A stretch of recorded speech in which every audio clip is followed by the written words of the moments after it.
थुंग थुंग कंधे पर बोरा लटकाए दिन भर गलियों में भटकता रहता। इधर उधर पड़ी प्लास्टिक की बोतलें और पुरानी चीजें उठाता रहता। फिर शाम को उन्हें बेचकर 2 वक्त की रोटी कमाता। थुंग थुंग अपनी बीवी और बच्चे के साथ एक टूटी हुई झोपड़ी में रहता था। गरीबी इतनी थी कि कभी कभी नमक रोटी भी नसीब नहीं होती थी। भूख मिटाने के लिए पेड़ों के पत्तों का सहारा लेना पड़ता। फिर भी थुंग थुंग ने कभी चोरी का सहारा नहीं लिया। एक दिन थुंग थुंग थका हारा श्मशान के पास बैठा था। शाम ढल चुकी थी और हवा में जले हुए लकड़ों की बू थी। तभी उसे मिट्टी के नीचे से हल्की सी रोशनी चमकती दिखी। वह धीरे से उठा और मिट्टी खोदने लगा। कुछ ही देर में उसे जमीन के अंदर से एक पुराना सा लोहे का घंटी वाला दिया मिला। जैसे ही उसने उसे उठाया, एक भारी आवाज गूंजी, जो भी इस दिए को जगाएगा उसकी हर इच्छा पूरी होगी, लेकिन बदले में उसकी सबसे प्यारी चीज चली जाएगी। थुंग थुंग का दिल जोर जोर से धड़कने लगा। वह मन ही मन सोचने लगा, सबसे प्यारी चीज मतलब क्या? वह घर लौटा और बीवी को सब बताया। बीवी ने ध्यान से सुना। उसकी आंखों में डर भी था और थोड़ी सी उम्मीद भी। फिर बोली, 3 दिन से बच्चा भूखा है, क्यों ना पहले खाना मांग ले।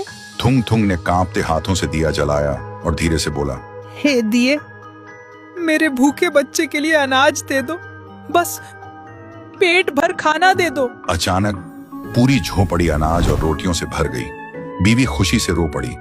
लेकिन उसी रात थुंग थुंग ने देखा उसका बच्चा चुपचाप कोने में बैठा है और उसे पहचान नहीं रहा। सुबह तक बेटा उसका नाम भूल चुका था।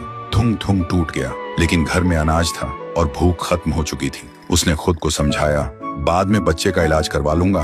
फिर उसने सोचा, एक और बार इस्तेमाल कर लेता हूँ। इस बार उसने मांगा, हे दिए, पक्का मकान और दुकान दे दो। पलक झपकते ही टूटी झोपड़ी की जगह एक सुंदर पक्का घर बन गया और बगल में भरी हुई दुकान खड़ी थी।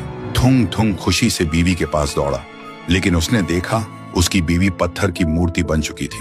थुंग थुंग चीखता रहा, रोता रहा और कोने में रखा वह दिया हंसता रहा, क्योंकि शर्त वही थी, हर बार सबसे प्यारी चीज खोना। अब थुंग थुंग के पास बड़ा घर था, पर वह पूरी तरह अकेला पड़ गया था। वह रोते हुए पत्थर बनी बीवी को गले लगाकर बोला, मुझे ये अमीरी जिंदगी नहीं चाहिए।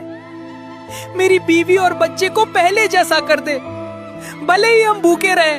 दिए की हंसी अचानक रुक गई। एक तेज रोशनी हुई।